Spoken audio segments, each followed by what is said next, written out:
All right, here we go, ladies and gentlemen. In what year will construction begin on a new pipeline to the Pacific? The Honourable Government House Seat. Mr. Speaker, the world is changing rapidly. The United States, the world's largest economy, is fundamentally reshaping all of its trade relationships, causing major disruption and upheaval for Canadians. Right.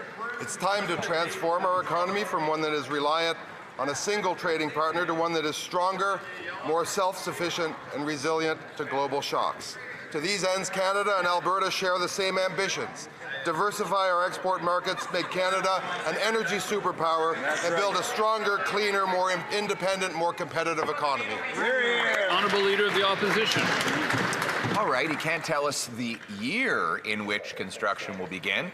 Can he tell us in what decade will construction begin on a new pipeline to the Pacific? The Honourable Minister of the Environment and Climate Change. Mr. Speaker, today is a really important day because we are taking important steps forward on cooperative federalism. The Prime Minister has been clear, and we've always known, we cannot reach our climate objectives if we are not working with all of the provinces and territories. Today, Alberta has committed to work with us on clean electricity regulations. They have committed in this agreement to work towards a stronger industrial carbon price. They have committed to work with us on methane regulations. Those are important steps forward for Canada to move towards its climate objectives, and we will keep doing that work. The Honourable Leader of the Opposition. So they don't know the year that construction will begin. They don't know the decade that construction will begin. And the Environment Minister couldn't even bring herself to utter the word pipeline in her answer to the question. And what today's deal allows a proposal for a pipeline to go to an office in 7 months, which will then be studied for 2 years, after which the Prime Minister will give a pipeline veto to the BC NDP Premier, who's already said he's against. Isn't this pipeline going to be built in the year never? The Honourable Government House Seat. Actually, Mr. Speaker, this is a big, large, great, grand day for Canada.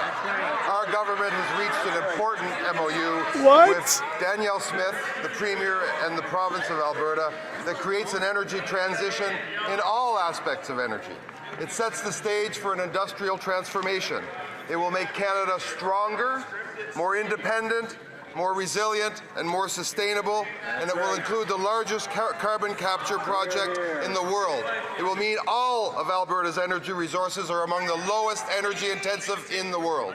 The Honourable Leader of the Opposition.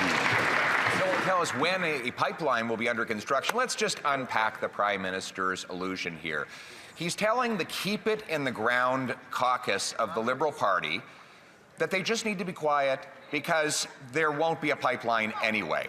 What he will do is delay it for several years until after a prospective election, during which he can dangle a possible pipeline in front of the people, but after which he can hand veto power that is not in the Constitution over to the BC NDP Premier, who will block the thing from ever happening. Isn't it true that this isn't a pipeline? It's a pipe dream. The Honourable Government House Seat.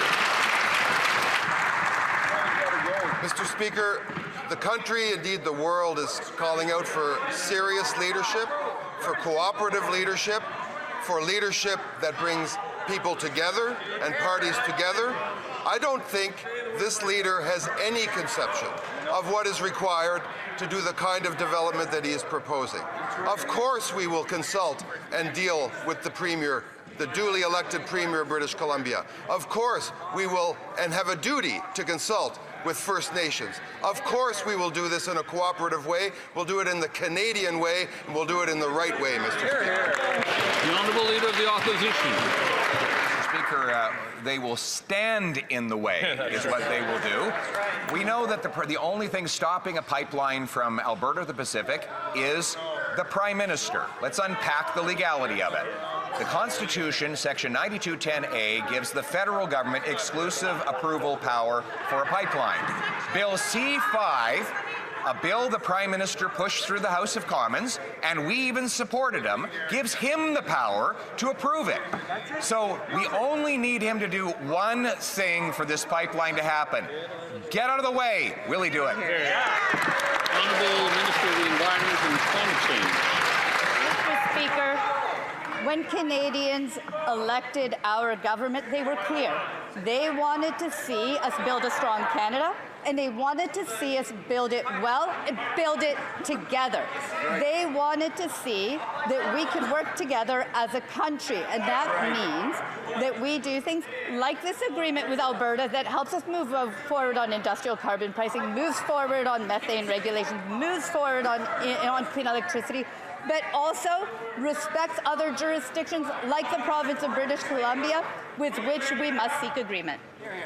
The Honourable Leader of the Opposition. Well, she accidentally told the truth, Mr. Speaker. She didn't say that it moves forward on a pipeline. She said it moves forward on an industrial carbon tax. A carbon tax that will increase the cost of everything it takes to build a home. So it's a tax on homes. On everything it takes to grow food. So it's a tax on food. It's a tax that drives production out, paychecks down, and the cost of living up. Meanwhile, it does not move forward with a pipeline. We as Conservatives believe in clearing the way to get pipelines built. In other words, we would build a pipeline without a carbon tax. They would build a carbon tax without a pipeline. The Honourable Government House Leader. Again, Mr. Speaker, I suspect Canadians are straining to find the Leader of the Opposition credible on any of this.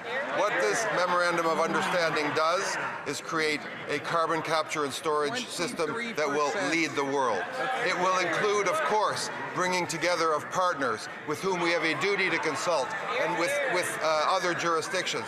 It will create jobs in the electrical system. It will create construction jobs. It will create opportunity across Western Canada, Mr. Speaker, but most importantly will make Canada an energy superpower. Why can't the Leader of the Opposition see that? L'honorable député de Belleuil.